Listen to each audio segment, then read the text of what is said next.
we are now going to go into our second phase of this event, which is a panel. And I have the singular honor of introducing an amazing gentleman, Frank Kabushenga, who has been at, he's been in this authoring business for quite some time. Let me give him the microphone.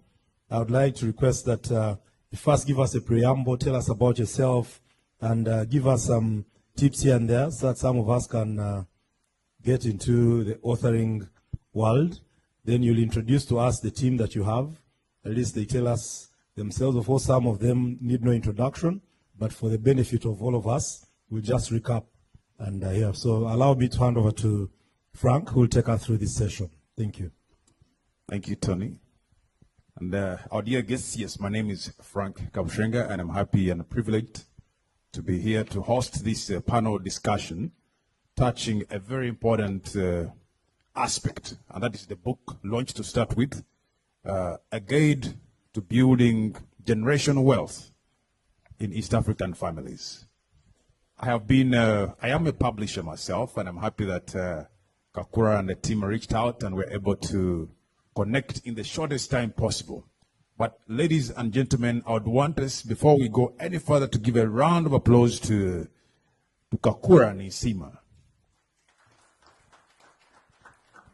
Yes, because I'm the CEO of TFK Luminary Publishers, and there we believe that just as food is to the stomach, so is reading to the brain. And so whoever writes makes a very, very generous and sumptuous offer to our brains. And so here we have a very interesting book that I would encourage everyone else to pick. Writing does not come easy. You see Kakura here smiling, but she must have burnt the candle, invested lots of time, money, and so much sacrifice to make sure that this book comes to light. And so we who write or publish books, and whoever has done the writing knows that there is so much that goes into a book.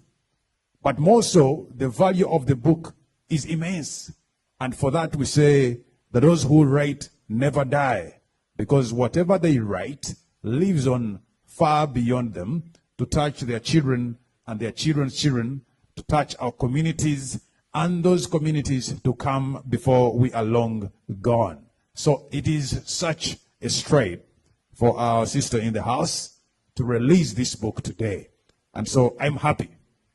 And that together with the panel discussions here, we will simply let you in, not entirely, but just giving you the snippets of it and the intros really into the aspect of building generational wealth, and especially in the East African families. The reading culture is picking up of recent. I don't know whether many of us have noted. And more so, the writers are coming up. And that's a good thing. It's a great thing for Uganda, a great thing for Africa, that we are now coming up to get to value the written word. Written not to pass an exam, written not to pass an interview, but written for general knowledge sharing, for community development, and that is a very, very important thing. So, ladies and gentlemen, I have two gentlemen with me, and together we are going to delve right into this. We are expecting another panelist. If they come through, we'll be grateful to balance out this table, this panel. And so, but we will get going. And with me is Tony Mugisha, a chartered financial planner. Tony, you're welcome. And together with me is also Professor Waswa Balunywa. Yes, Prof has got Professor Waswa Balunywa. If you do not know him, he's currently a consultant and trainer who has been serving in the education sector for over 35 years. 35 years of experience here. We are blessed. He currently consults in areas of leadership, change management, economics, and entrepreneurship. He will tell us more when we get to him, but we are truly blessed to have you here, sir. We know that you've had great footprints at one of our institutions at MOBS. where you did some great works. And so we are looking forward to great interactions this evening. Now, Tony, before we go any further, I'm sure that in your financial planning sector, there might be a little more for you to tell us about who you were before we get into the topic of the day. Please. Thank you so much, guests. Thank you for making it here. And to Kakura, congratulations on this special day. My name's Mugisha. I'm a chartered financial planner. I run Elton Capital. We advise close to 210 family offices across 35 countries. But we began in business and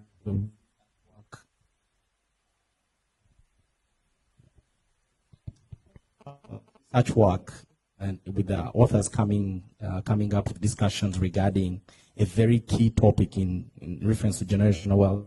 It is something I definitely want to associate with. Thank you so much. Great. So, we get, I think we'll go right to our talk for today. A guide to building generational wealth in East African families. First and foremost, when you read such a title, what comes to your mind, considering the circumstances of our families in Africa and East African specifically? Well, what comes to my mind when we talk about generational wealth, what's very interesting about those two words, there is generation and then there is wealth. Yep. And most of the times, few people go an extra mile to define the two words. But in my perspective and in my practice, those are very key, and maybe to give perspective to the audience. Yep. When we talk about generation, they're actually generations. To date, there are about 6 generations. Yep. And unless we pay attention to those respective generations, we can never actually realize the generational wealth. And when we talk about the word wealth, in my perspective, work with very many families, I believe wealth is beyond the financial assets. Okay. In the East African perspective, we tend to pay attention to the financial assets, which is the property, the property, equities, enterprises, the tangible things. But we pay less attention. And again, this I share from my experience, from the human assets and the intellectual assets. Because unless we are able to combine all the three, we will still not see the element of generational wealth. Because generational wealth means transferring those three assets, not only the financial assets. Now, on the East African perspective, we are unique countries. We have different cultures, but that doesn't take away the fact that there are some similarities that we do have. The beauty is we have very many benchmarks that we can actually leverage on, and I'm glad that this is our topic for today. Right. Thank you. Professor Waswa Balunywa, I would also like to pick your mind on what you thought the moment Ms. Kakura Nisima called you and told you about the topic at hand and the book that she's releasing. What came to your mind reflected? Thank you very much. Friends, it's a pleasure for me to be here this evening and share a little bit of things. I'll go a little bit into some history for purposes of putting a context to what we're saying. Right. When we've done some studies on family businesses. Yes. And we've done some studies on entrepreneurship. Yep. 95% of global businesses are family businesses. And only 25% successfully transgenerate. So you've got an answer. Yeah, there is really possibly a mismatch somewhere. Yeah, that wealth will not be transferred in 75% of the families. It's a global position. We did some study on family business in this country, and we found that number is even much lower, less than 25%. Okay. And today, with due respect, I mentioned some names before. One of our problems that we don't agree to use our names for purposes of citation. But today we still talk about Baba Muno and Mrwana and I mean those who we have known who have publicly come out. Yep. And when you look at them in terms of transgeneration, I think Mrwana is transgenerating, the family is moving, but we don't know whether the wealth is also moving across generations. Now, something very important for us as Ugandans is that global studies that have been done about wealth creation put emphasis on the idea of entrepreneurship. Yep. Uganda has been identified and marked as one of the most entrepreneurial countries in the world. Okay. The figures are very interesting. It's only 30% of Ugandans can start businesses successfully. Yep. And that's very high. In the developed countries, the figure is an average of 10%. So the biggest wealth creator, entrepreneurship, is in Uganda. But on the other hand, Uganda is one of the poorest countries in the world. Contradiction. Contradiction. Entrepreneurship should create wealth, but we are poor. And why are we poor?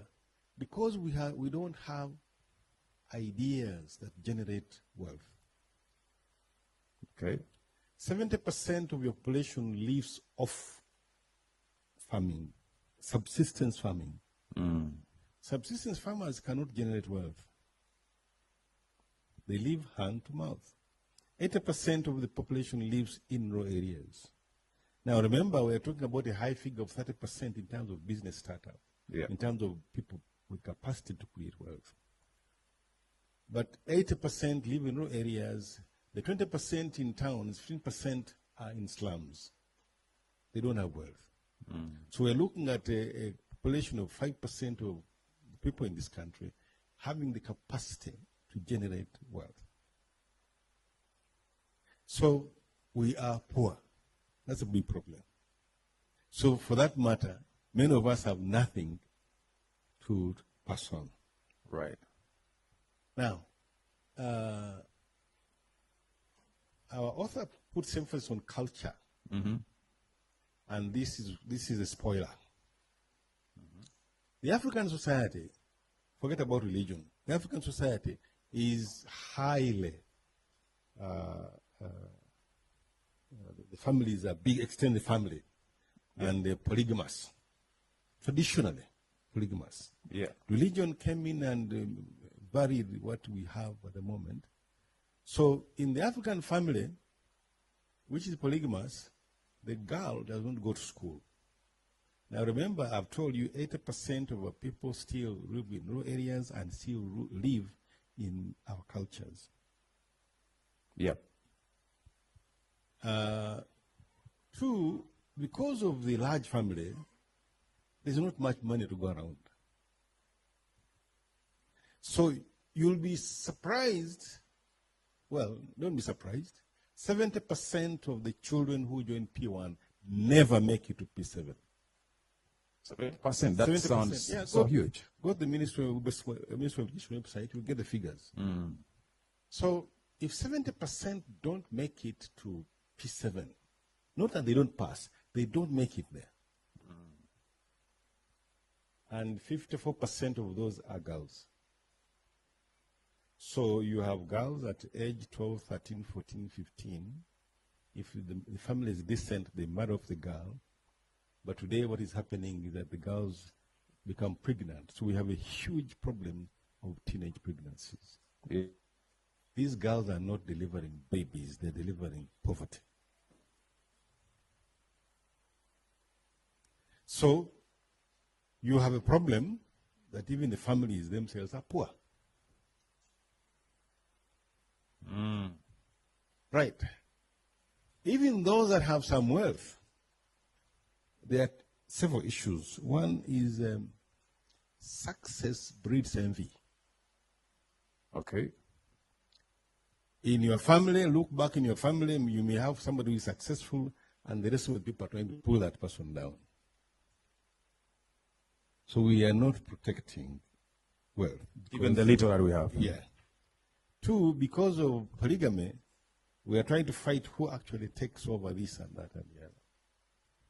3, when somebody dies, the property is distributed among the different people instead of keeping it. So there is a distribution of property, balkanization of property, so that it is not meaningful. So my father, who was a very big man in the Busoga region, left a lot of wealth. Unfortunately for us, I've been keeping the wealth. Nobody is, but they're trying to pull me down. Can we have our beat? Can we have our today's bread? Yes. So one of the challenges is distribution of property among people. So if there's not much to distribute, what are you distributing?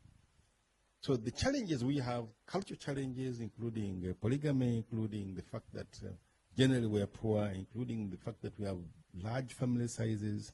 I'm sure all of us who are here have an extended family member in our home who sleeps either in the bedroom or in the garage or in, I mean, we are putting our wealth to help other people. So these are challenges in terms of maintaining, first of all, creating the wealth. We're not doing a good job. And then maintaining it, we're still not doing a good job. So it's important to be able to acknowledge our author in terms of bringing these issues out, because she's talking about culture. Yeah. Very important that we need to address these issues so that we can keep the wealth together. And my quick recommendation is, it is said there's usually somebody in the family who succeeds, support that person. But because of we are human beings are inherently selfish. Yeah, yeah. Unfortunately, life is about us, it's about me. So I don't want you to succeed. I want me to succeed too, but maybe I may never make it. So what comes to mind is that culture is playing a very important role, and culture transforms. Culture that is not relevant will die. Culture that is relevant will stay alive. So we need to be able to look at some of these issues much more closely, right, and see how they work. But we have, I've seen in 2 cases of Indian families here who are in the 3rd generation, and the wealth is there. And the wealth is still. I see it on one of the boards. The wealth is still there. And one of the methods they used was having companies limited by shares. That wealth was put into that company, and you can't get it out. Right. Okay, let's keep it there. Thank you. Round of applause to Prof. Those are deep insights, really resonating with the 35 years of experience. Thank you very much. Now, we come to you, Tony, probably drawing from your planning arena as a financial planner and your expertise. What do you see? How do you come into this topic deeper, especially looking at our planning abilities and appreciation of planning in view of creating generational wealth? What is your experience in that area?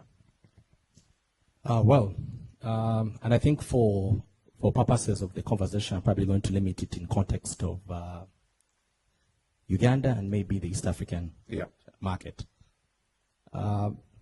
I think first and foremost for Uganda, in my perspective, working with very many families, I believe wealth is beyond the financial assets. For the East African perspective, we tend to pay attention to the financial assets, which is the property. In my perspective, working with very many families, I believe wealth is beyond the financial assets. For the East African perspective, we tend to pay attention to the financial assets, which is the property. In my perspective, working with very many families, I believe wealth is beyond the financial assets. For the East African perspective,